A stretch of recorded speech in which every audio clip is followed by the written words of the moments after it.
তো আমরা দেখব যে কিভাবে জিমেইলে সার্চ করতে হয়, সার্চ দিয়ে মেল বের করতে হয়। তো সার্চ বক্সে আমরা সাধারণত আহ, যে কোনো ওয়ার্ড সার্চ দিলেই এখানে চলে আসবে।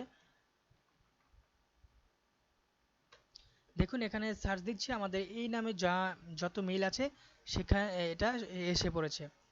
পাশাপাশি আপনি যদি চান যে না আর একটু অন্যরকমভাবে সার্চ দিতে, যেমন আপনি অর লিখে, অর্থাৎ এই দুই কিওয়ার্ড দিয়ে সার্চ করতে চাচ্ছেন, তাহলে দুই কিওয়ার্ডে এখানে এসে পড়বে, অর্থাৎ ইউটিউব অথবা ওয়ার্ডপ্রেস। যদি চান যে না আপনি ফিল্টারিং সার্চ করে, যেমন আপনি ক্রিয়েট ফিল্টারে ক্লিক করে যদি আপনি এখানে কোনো সাবজেক্ট ওয়াইজ ভাবে দেন, যেমন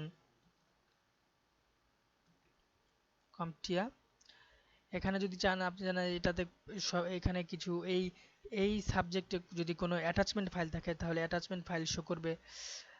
যদি চান যে না এই ফাইলের সাইজটাও এখান থেকে আপনি কন্ট্রোল করতে পারবেন, এবং কতদিনের মধ্যে এটা আপনি সার্চ করতে যাচ্ছেন, যে এই সপ্তাহের মধ্যে না এই উইকের মধ্যে, এই কন্ট্রোলটাও আপনি এখানে এসে পড়বে।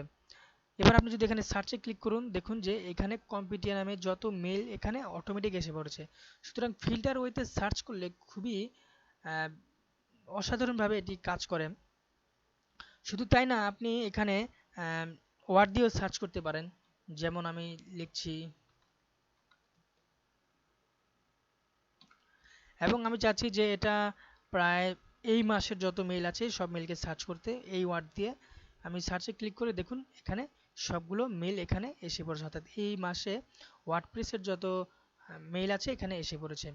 তো এটি খুবই একটি পাওয়ারফুল অ্যাকশন। এইভাবে সার্চ করে আপনি যে কোনো মেসেজকে সহজেই খুঁজে বের করতে পারবেন, অথবা কোনো প্রোডাক্ট যদি আপনি সার্চ দিয়ে বের করতে চান, ডেট অথবা মান্থ দিয়ে আপনি খুব সহজেই এটা বের করতে পারবেন।